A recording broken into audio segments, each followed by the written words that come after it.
जोजो किड्स। चूहा और टमाटर। एक चूहा था, उसका नाम था टूटू।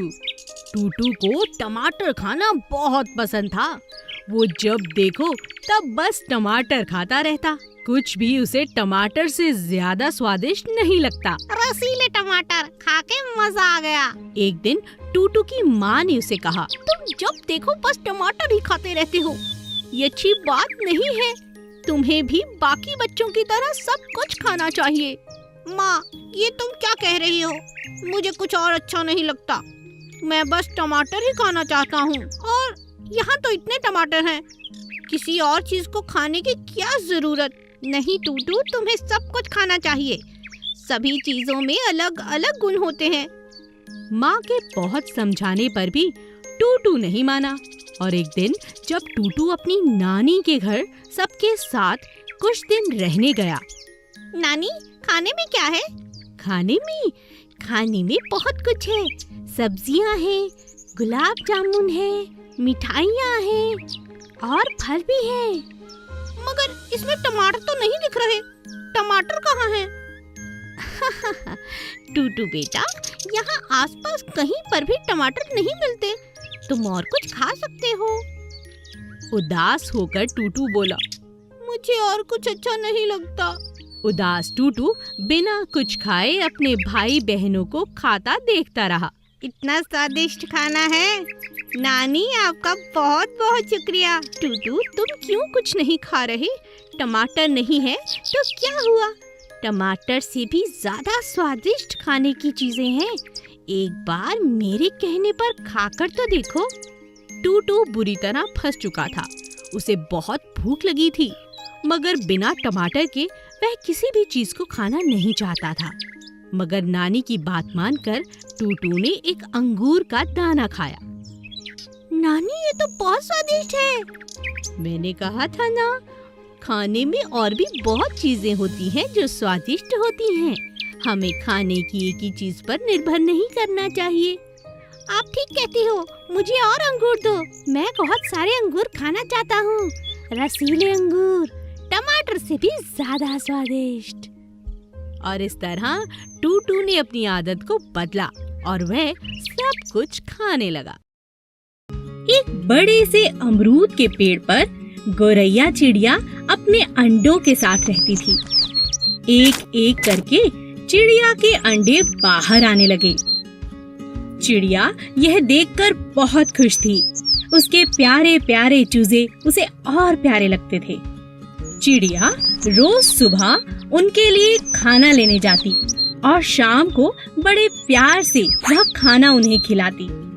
धीरे धीरे चिड़िया के बच्चे बड़े होने लगे और वह अपने लिए खाना भी ढूंढने लगे।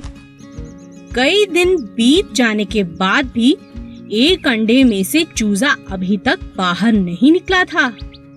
चिड़िया को इस बात से बहुत चिंता होने लगी और वह कोयल के पास मदद के लिए गई।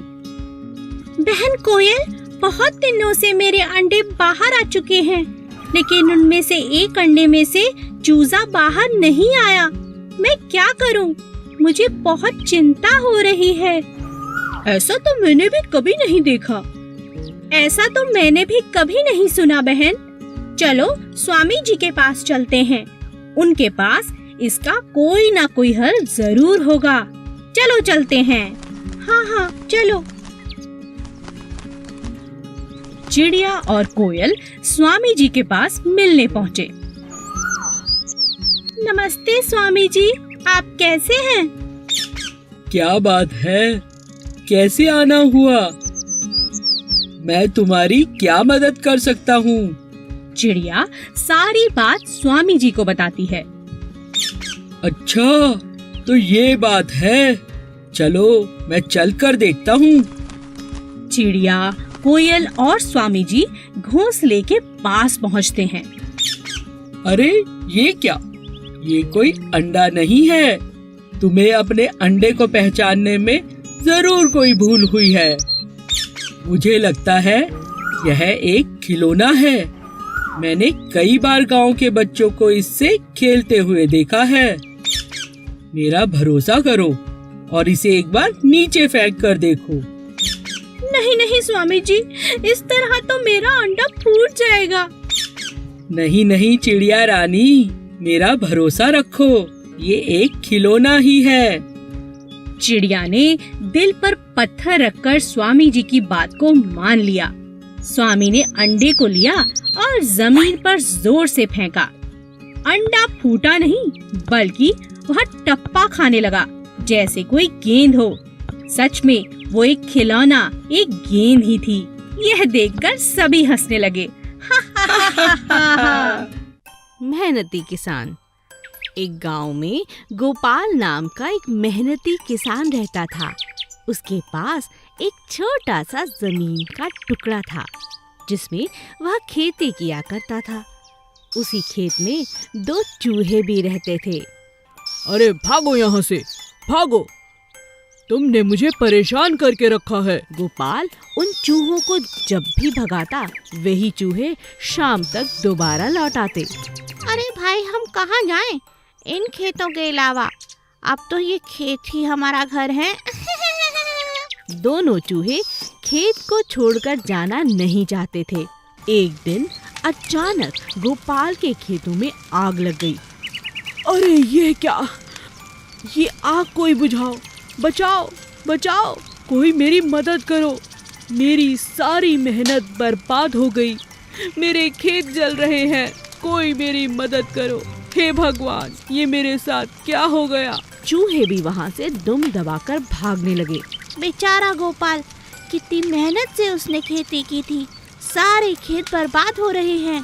क्यों ना हम इसकी कुछ मदद करें? हाँ, पर कैसे? चलो हाथी के पास मदद के लिए चले। हाथी भाई, जल्दी करो, जल्दी हमारे साथ चलो। हमारा दोस्त गोपाल बहुत मुसीबत में है। क्या हुआ? उसके खेतों में आग लग गई है, वो बहुत रो रहा है। तुम चलकर उस आग को बुझा दो। हाथी दोनों चूहों की मदद करने के लिए चल पड़ा। जैसे ही तीनों वहां पहुंचे, उन्होंने देखा कि गोपाल पास के तालाब से बाल्टी भर भर कर पानी लाता और अपने खेतों पर फेंकता, लेकिन आग बुझने का नाम ही नहीं ले रही थी। तभी हाथी ने अपनी सूंड में पानी भरना शुरू किया और पूरे खेत में पानी डालकर आग को बुझा दिया। हे भगवान, तेरा बहुत बहुत शुक्रिया, मेरे खेत बच गए, नहीं तो मैं क्या खाता और क्या बेचता। तुम्हारा बहुत बहुत शुक्रिया चूहे और हाथी, तुमने आकर मेरी बहुत मदद की। क्या अब हम इन खेतों में रह सकते हैं? हाँ, क्यों नहीं, मगर ध्यान रखना, मेरा सारा अनाज तुम ही मत खा लेना। रानी मधुमक्खी। नंदू अमरूद बेचने वाला पूरे गांव में अपने मीठे मीठे अमरूदों के कारण बहुत मशहूर था। उसके सारे अमरूद तुरंत ही बिक जाया करते थे। नंदू के पास अमरूद का एक बहुत बड़ा पेड़ था। उसी पेड़ पर मधुमक्खियों का एक बड़ा सा छत्ता भी था। कैसी हो मधुमक्खी रानी? मैं ठीक हूँ, तुम कैसे हो? बताओ, आज बाजार में तुम्हारा दिन कैसा रहा? बहुत अच्छा। तुम तो जानती हो, मेरे अमरूद खाने के लिए लोग कितनी दूर दूर से आते हैं। मेरे सारे अमरूद बिक गए और यह सब तुम्हारी वजह से है, क्योंकि तुम्हारे डर से मेरे पेड़ पर कोई पक्षी आने की हिम्मत भी नहीं करता। ऐसा नहीं है, तुम भी हमें कुछ नहीं कहते, हम तुम्हारे पेड़ पर रहते हैं। तुम्हारा बहुत बहुत शुक्रिया। अगले ही दिन अमरूद तोड़ते समय नंदू की नजर मधुमक्खियों के छत्ते पर गई। अरे, ना बड़ा हो चुका है इनका छत्ता, इसमें तो बहुत शहद होगा।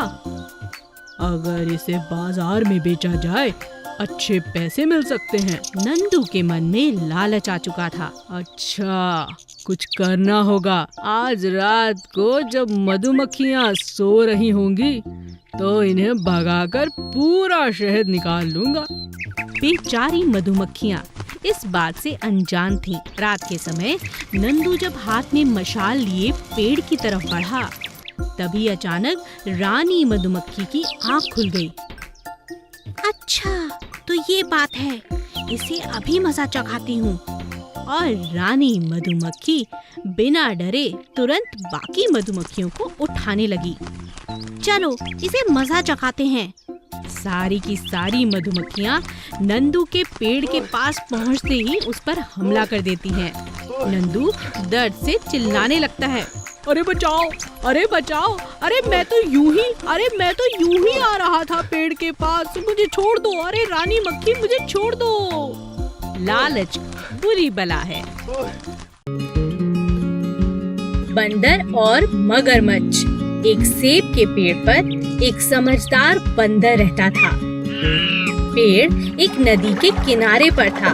उस नदी में एक मूर्ख मगरमच्छ रहता था, मगर वे दोनों बहुत अच्छे दोस्त थे। बंदर रोज मगरमच्छ को अपने पेड़ के मीठे सेब खिलाता। यह बात जब मगरमच्छ की पत्नी को पता चली तो उसने सोचा कि बंदर तो रोज इतने मीठे मीठे फल खाता है तो उसका दिल तो और भी मीठा होगा। यह सोचकर उसने अपने पति मगरमच्छ से कहा कि उसे बंदर का दिल चाहिए। मगरमच्छ अपनी पत्नी को मना नहीं कर पाया क्योंकि वह अपनी पत्नी से बहुत डरता था। इसीलिए वह बंदर के पास उसका दिल लेने चला गया। पेड़ के पास पहुंचकर मगरमच्छ ने बंदर से कहा, मेरी बीवी तुमसे बहुत खुश है, वह तुमसे मिलना चाहती है, क्या तुम मेरे साथ मेरे घर चलोगे? बंदर को लगा शायद ये कोई दावत का न्योता है। हाँ, क्यों नहीं, तुम्हारी बीवी से मिलकर मुझे खुशी होगी। मैं तुम्हारी बीवी के लिए मीठे मीठे सेब ले चलता हूँ। बंदर को अपनी पीठ पर बिठाकर मगरमच्छ अपने घर की ओर चल पड़ा। मगरमच्छ को लगा उसकी बीवी बंदर का दिल पाकर खुश हो जाएगी और इस खुशी के मारे वह बोला, दोस्त तुम इतने अच्छे हो, तुम्हारा दिल भी बहुत अच्छा होगा। पता है आज मेरी बीवी तुम्हारा दिल खाकर और भी खुश हो जाएगी। तुम इतने अच्छे मीठे सेब खाते हो तो उसे लगा कि तुम्हारा दिल तो और भी मीठा होगा।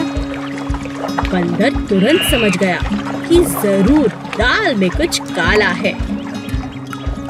इसकी बीवी मुझे मारना चाहती है और ये बेवकूफ उसकी बातों में आकर मेरा दिल लेने आ गया। बंदर को एक उपाय सूझा। वह झट से बोला, अरे दोस्त तुम कितने नादान हो, मैं तो सिर्फ सेब लेकर आया हूँ, दिल तो वही पेड़ पर है। पहले कहा होता तो मैं दिल अपने साथ ही लाता। अब इस तरह बिना दिल के जाएंगे तो आपकी बीवी नाराज होंगी। चलिए मुझे वापस पेड़ के पास ले चलिए, मैं अपना दिल तुरंत ले आता हूँ। हाँ, ये ठीक रहेगा। बंदर ने अपनी चाल चल ली। उसे अपनी जान जो बचानी थी। जब मगरमच्छ बंदर को लेकर पेड़ के पास पहुंचा, तब बंदर झट से पेड़ पर चढ़ गया और बोला, अरे मूर्ख, तू बहुत दगाबाज दोस्त है। अपनी बीवी के लिए अपने दोस्त का दिल खिलाने वाला था। शुक्र है रास्ते में तूने मुझे सच बता दिया और मैंने अपनी जान बचा ली। चला जा यहाँ से, तुझे और तेरी बीवी को ना दिल मिलेगा और ना ये मीठे सेब, समझे? दो चूहे टिंकू और मिंकू एक बड़े से जंगल में रहते थे। वो दोनों बहुत अच्छे दोस्त थे। हर समय वो साथ साथ रहते थे, एक साथ खेलते, एक साथ हर काम करते। एक दिन दोनों नदी के किनारे घास पर मजे से सो रहे थे। अचानक एक जोर की आवाज आई। दोनों डर के जाग गए और घबराकर इधर उधर भागने लगे। अरे ये कैसी आवाज है? अरे बहुत डर लग रहा है, छुप जाते हैं कहीं। तभी उन्हें फिर से वही आवाज दोबारा सुनाई दी। अरे ये कैसी आवाज है? तभी उन्होंने देखा कि एक बड़ा सा हाथी मस्त चाल से नदी की तरफ आ रहा है। उसके पैरों की आहट से सभी छोटे छोटे जानवर घबराकर इधर उधर भाग रहे हैं। हाथी ऐसे मस्त चाल चल रहा है कि कोई भी उसके पैरों के नीचे आ जाएगा। हमें यहाँ से दूर भाग जाना चाहिए। अरे दूर नहीं जाएंगे, पास के पेड़ पर चढ़ जाते हैं। हाँ, चलो चलो। टिंकू और मिंकू झट से पास के पेड़ पर चढ़ गए। पेड़ पर उन्हें मिनी गिलहरी मिलती है।